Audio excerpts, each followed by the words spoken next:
So this article, I don't find it highly accurate, probably a press release put out by Uber. Here they're saying, and it's more appealing to the investor, right? Rideshare breakdown, Uber leads Lyft on pricing and wait times. Not true.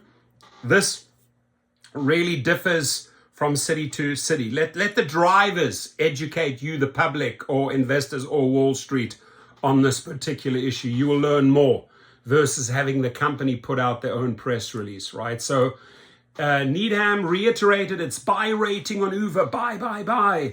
On Friday, it also maintained its price target of 56, representing 40% upside. So this was pushed out by a company. The firm said May rider trends were strong, including for the Memorial Day weekend in the United States.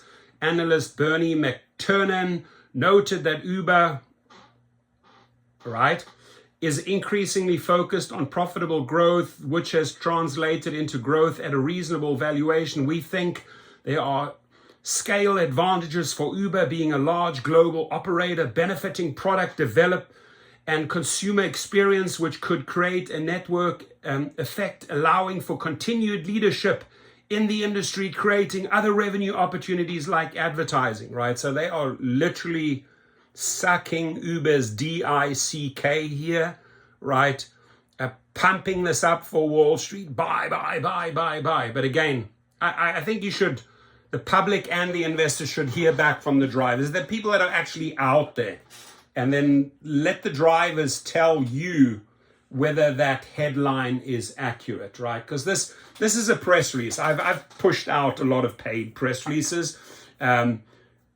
If we go forward with the July strike around Independence Day, yeah, I'll spend $150, $200, $300 on press releases, right? They do the same. So they're pretty much influencing the direction here. The firm is also bullish on Uber, one helping to drive share increase, retention, and lower customer acquisition costs. Needham's 20-second mobility tracker pointed to the market continuing to digest the price cuts fired off by Lyft earlier this year.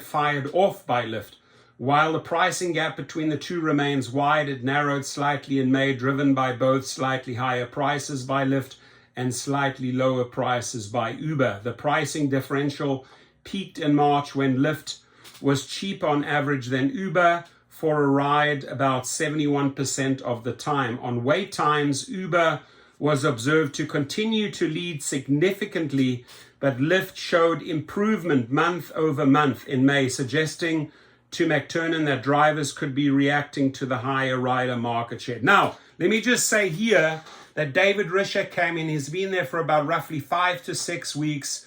He has definitely made some good changes.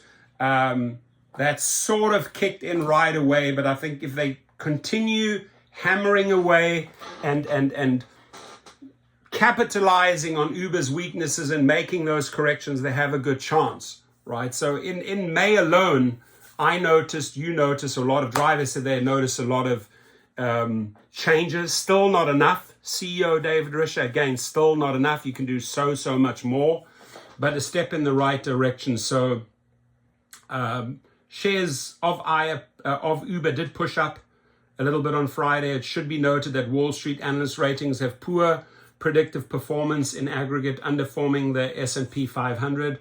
Wall Street analysts' price targets also tend to track actual stock prices with a lag. So there you have it. You can definitely bet any buck on that Needham is behind this, pushing out a press release. Again, I don't agree with this, especially if we analyze May data. Lyft made some heavy, strong moves and some strong improvements for the drivers, right? And still not enough, right? I'm not here glorifying CEO David Risher. Don't get me wrong. I'm definitely not doing that. But it is a small step in the right direction.